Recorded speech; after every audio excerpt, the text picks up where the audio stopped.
What's good, YouTube? This is MajoraMayhem coming at you with a new video. Today I'm going to be doing a bit of testing. I was looking at making a deck profile today, but I think it needs a bit of tweaks, and I'd figure I'd play around with it and get your guys' thoughts. One main thing to consider is that my Manectric EX in this deck is a proxy for a Jolteon EX, because that is still in the mail, and I have terrible luck with pulling from generations. Shout out to 4 full Mega Gardevoirs. Alright. So let's start this off. Decent opening.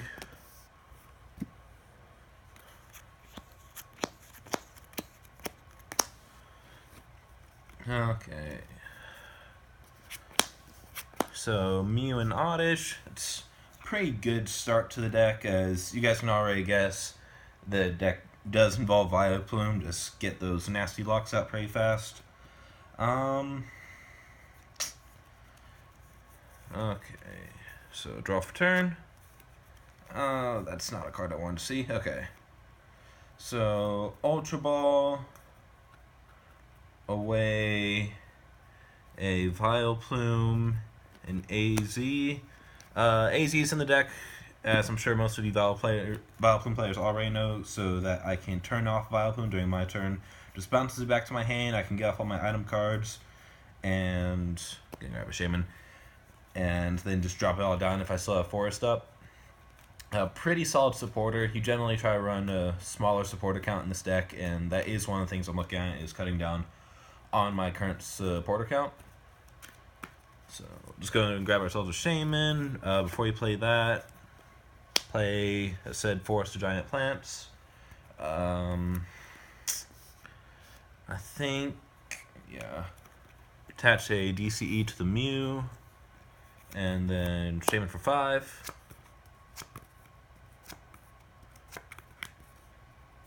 Okay, that's pretty decent. Alright, so then we'll play our Jolteon. Send frame, yeah, okay. Gonna move all these off of it. Place my stadium over here. Sorry about that, still kind of getting used to it. So that means we have a Jolteon, and at this point, I'm pretty sure you guys can figure out what this deck is trying to accomplish. Mew, with its Memories of Dawn ability, it can use any attacks of my basic Pokemon. So I combo it with Jolteon EX and a Glaceon EX. So Jolteon, I can just attack, I forget what the name of it is. Is it Flashing Ray or Blinding Ray? It's something Ray, and it's doing 70 damage, and your opponent's basic Pokemon can deal no damage to the Jolteon that attacked, or in this case, the Mew that attacked. And then Glaceon EX has that same attack, but for evolved Pokemon. And I opted to go with the Mew route, A, because it means I don't have to get multiple Jolteons, which are sitting at $32 a piece. Maybe not do that.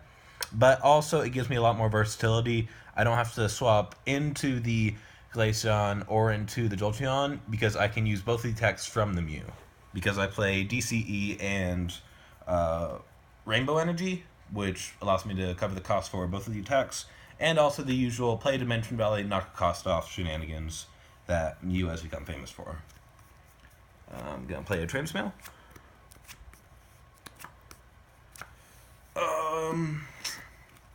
Yeah.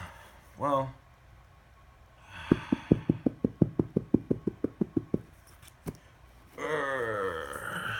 So I've got the U-Ball, Sycamore, and the Acrobike. I think I gotta go with the U-Ball just so I can get the Gloom. I already have a Vileplume in hand, so I can get that set up, which means, I mean, against most decks, the only thing that's needed is the Jolteon. I would, yeah, okay. This should be fine, actually. So Ultra Ball, with a T-Mail and a Lightning. I do play 2 apiece of Lightning and Water Energy, though I am looking at cutting them down to just 1 apiece and relying more heavily on, wait, wrong one, I'm bad.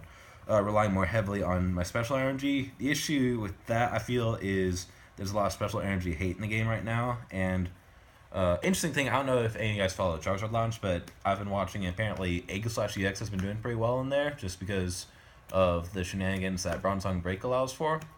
And with Night March becoming a much more dominant deck in the format, I think that anti-special energy stuff like Aegislash, like Tina, are going to be definitely a lot more prevalent.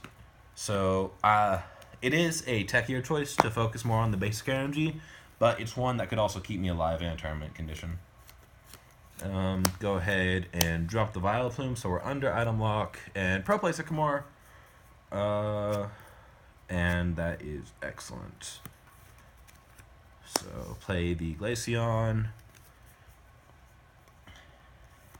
and this is about where I want to be sitting at. I would like to have had a second Mew, just to put that up front, but given that they're under item lock, what I can do is just free retreat into the Jolteon. Jolteon at 168 HP against an item locked opponent. Pretty good chance of it surviving, and I really don't care how much damage Jolteon's taking so long as it stays alive. So, pass turn. Jolteon gets hit. My turn again. Draw. Retreat. Back to Mew. Now I can attach the Rainbow Energy, and I'm pretty much set up with my combo here.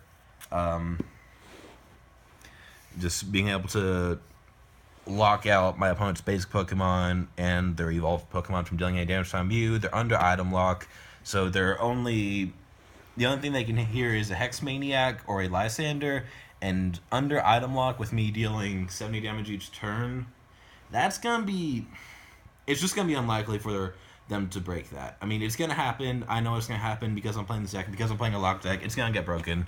That's just how this game works. But in this current scenario, I am confident in calling this a win.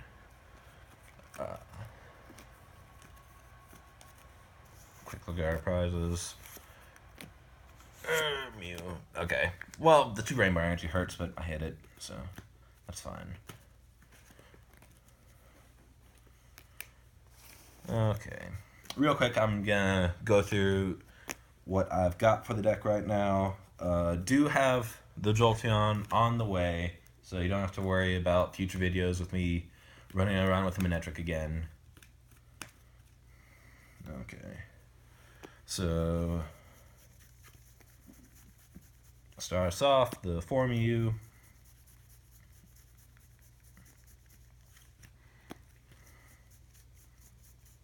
As I said, this is our main attacker because we treat him as the Jolteon and the Glaceon in the deck, using mostly the same energy requirement. The basic energy will force us into some awkward positions, but given how decks are built nowadays, I think aside from maybe Dark, overall they're very, well, I mean, if I run into, Carving Break Zygarde, then that just sucks for me, but overall decks are very uniform in which attacker they're using. I know a lot of people have been talking about playing outs to Jolteon, but they also have to draw those outs while under item lock, which I think is kind of the killer of the deck. As I said, the not Jolteon and the Glaceon, just throw them on our bench, cry when they get prized. I do actually play Town Map in my current build, just because if one of them is prized and it's always going to be the one that I need, then I want to get to it as fast as possible.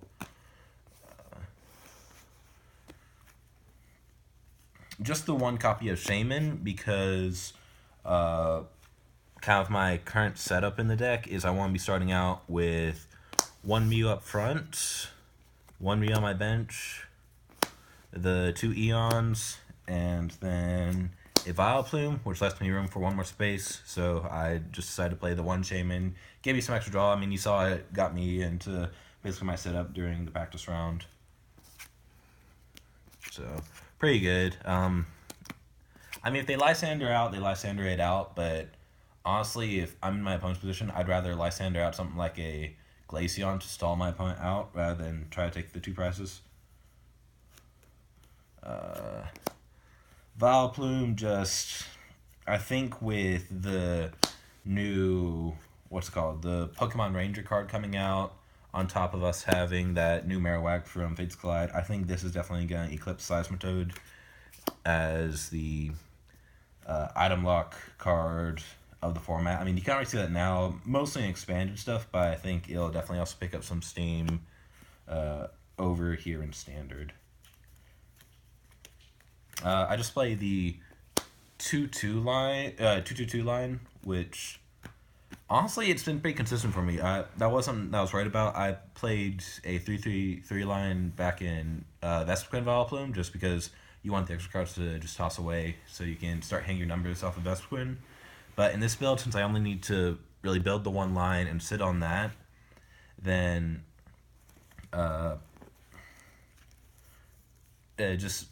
sticking with just the 2 lines of it has worked out pretty well. I mean, I haven't had issues where I've been like prizing double. I mean, if you do prize double, then you're just out of the game. Sorry, but so far that hasn't been happening to me. It's a lot more likely for me to prize one of the Eons, and even then I can still play.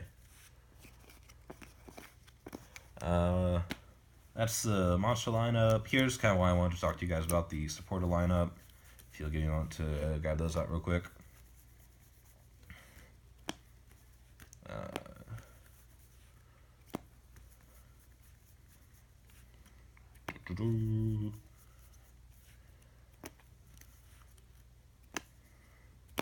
Okay, yeah, so for Sycamore, because this is always the supporter that I want to resolve turn 1, just always want to see it to help me hit all of my major combo cards. Since I am playing, for my opening setup, I need a Mew, Stadium, the 3 line for the Vileplume, and then the 2 Eons, so that means I need 7 cards in total to get my opening setup. So Sycamore is the one that gives me the maximum potential out of that. AZ and Lysander. Lysander comes out pretty nice for giving me a more opening play when I start swinging off of Mew. If I can Lysander out a Shaman, hit that with the Jolteon attack, and take the 2 prizes, that puts me ahead in prize count and also sets up my blocking combo. So it's a pretty good card, but there are a lot of times where I end up throwing it away. I am considering cutting it, but it's also Lysander, so it's like it feels like blasphemy to take it out of the deck. But let me know what you guys think. And then 3 in, I think it just ends up being too much. It's more to punish my opponent if they do end up taking the lead in prizes early on. If I can have them under item lock, in them down to low cards, it can be really painful. I'm actually genuinely considering playing 1 copy of Judge, and being able to drop that while they're under item lock's pretty mean. I also might just swap out for a red card like I was doing in Vespiquen Vileplume. But let me know what you guys think. But I do think the 3 in is too much. Maybe up a level ball count. But so those are the supporters. For my energy count, as I said, I have the 2-2 for the basic energy. Get this one frame.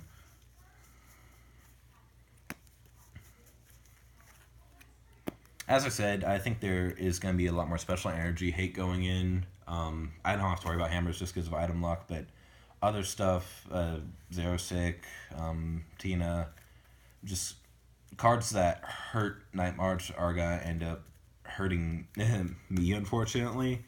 And so I think having the access out of it's pretty nice, but it also ends up where if I'm committing to one of these, then my Mew can only use one of the attacks. So if I am going to go up against a split deck, which is, in my opinion, the one that's going to be more likely to tech in the hate cards, then it's going to put me at a disadvantageous position.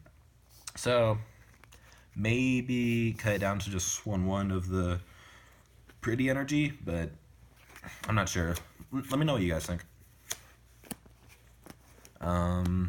For the special energy, I do play the 4 DCE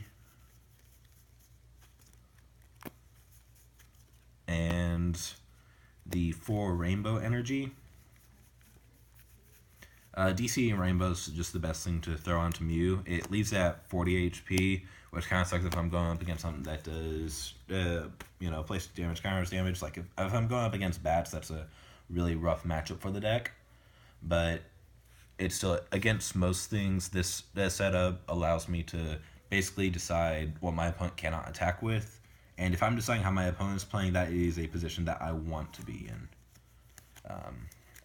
The 4 DC might be a bit too much because I do play 2 copies of Dimension Valley to make Mew only swing for the Rainbow and a Basic or the 2 Rainbow. But, yeah, I'm not sure.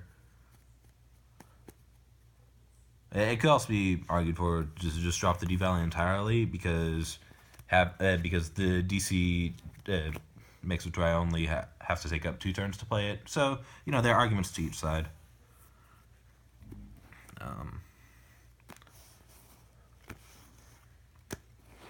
Again, I'm still a little unsure on exactly what I want to do with this deck, which is why I'm not calling this a full-on deck profile. Still kind of the typical stuff for the Seekers. 4 U-Balls.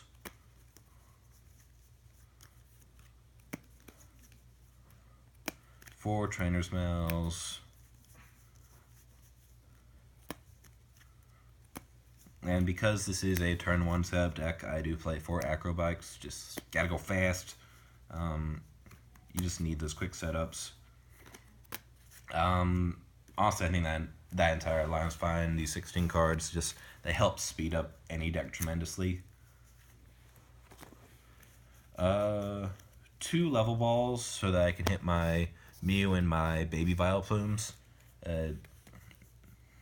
Honestly, if I were gonna start cutting cards, I'd probably bump these up to 4 just to increase the consistency of me hitting those Mews and hitting my evolution stages.